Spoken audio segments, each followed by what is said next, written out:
안녕하세요. 아주대학교 심리학과 김경일입니다. 오늘은 인지심리학자인 제가 의외로 굉장히 독특한 주제의 강연을 좀 드려야 될 것 같아요. 인지심리학이라고 하면 굉장히 많은 분들이, 심지어 다른 심리학자들이 너희들 이공계라는 얘기를 부를 정도로 사실 역량 위주의 그 심리학입니다.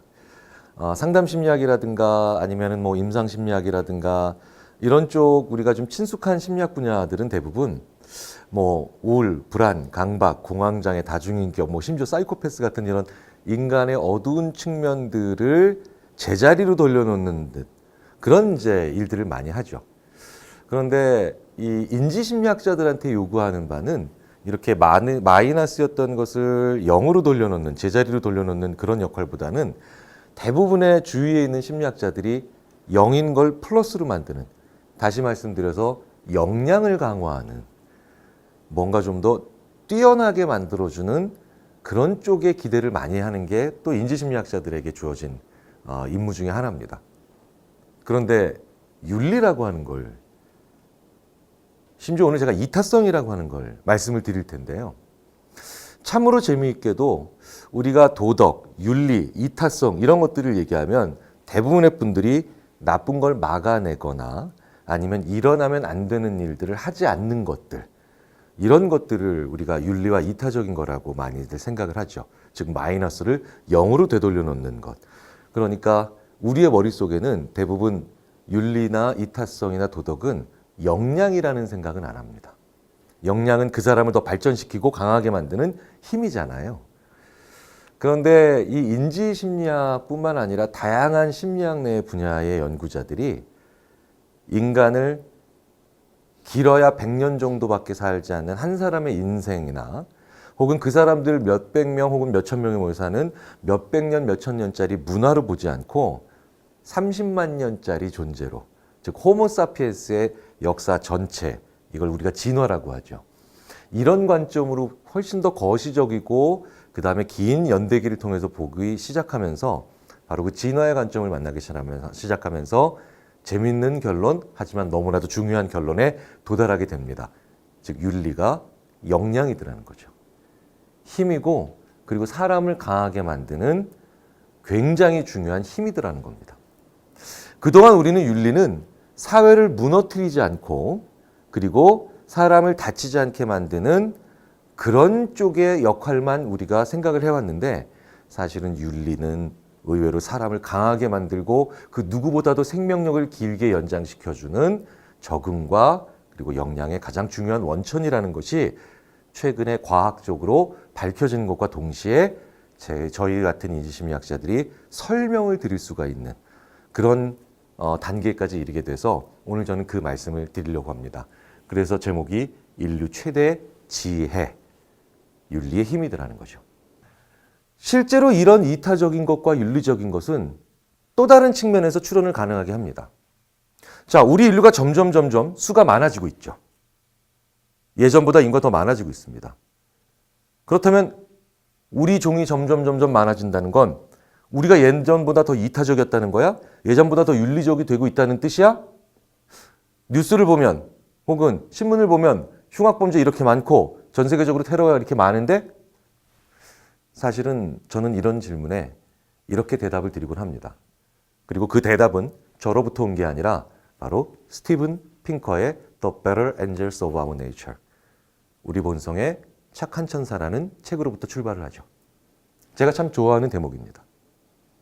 이 스티븐 핑커는요, 제가 참 하고 싶은 대답을 이미 10년 전에 자신의 저서에서 이야기하고 있습니다.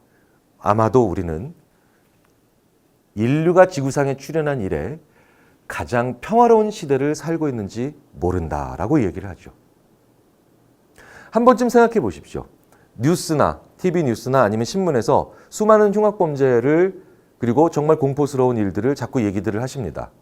그래서 우리는 항상 이 지구상에서 지금 현재가 제일 안전하지 못하고 그리고 위험한 시대라고 생각을 하죠.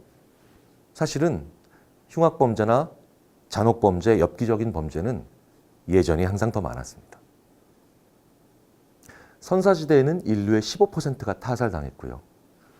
불과 4, 500년 전인 중세 유럽에서도 인구 10만 명당 4, 50명 정도가 전쟁이라는 요인 없이도 타살당했습니다. 지금 우리나라의 인구 10만 명당 타살률이 한 명이 채 안 됩니다. 그리고 이 지구상에서 가장 위험한 나라라고 하는 아프리카의 혹은 중남미의 국가들에서도 타살률은 10명을 넘어가는 경우가 극히 드뭅니다.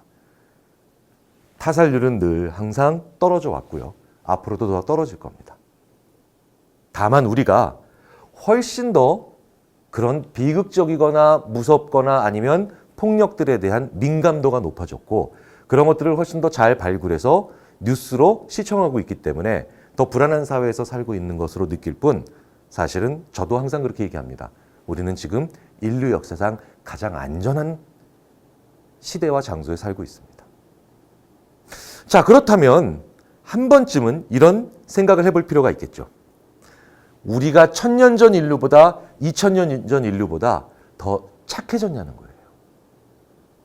아니, 이렇게 타살률이 떨어지고 있는데 이렇게 안전해졌는데 우리가 더 착해진 거 아니야?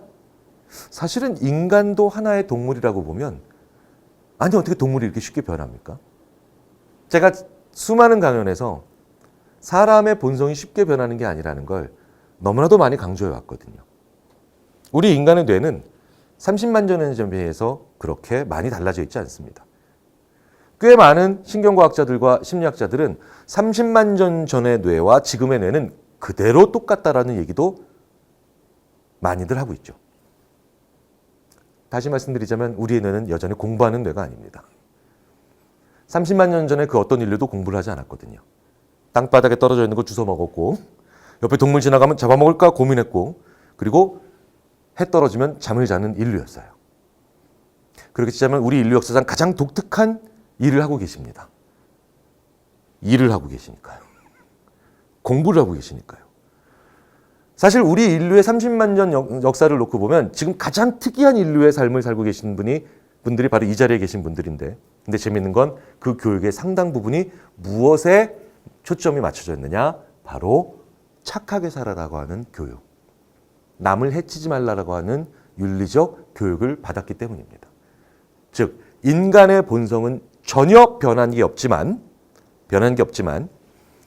의외로 산업사회를 거치면서 그 이후에 갑자기 인간의 폭력성이 줄어든 것처럼 보이고 실제로도 사실인 이유는 우리가 이타성을 교육을 하기 시작했다는 거예요.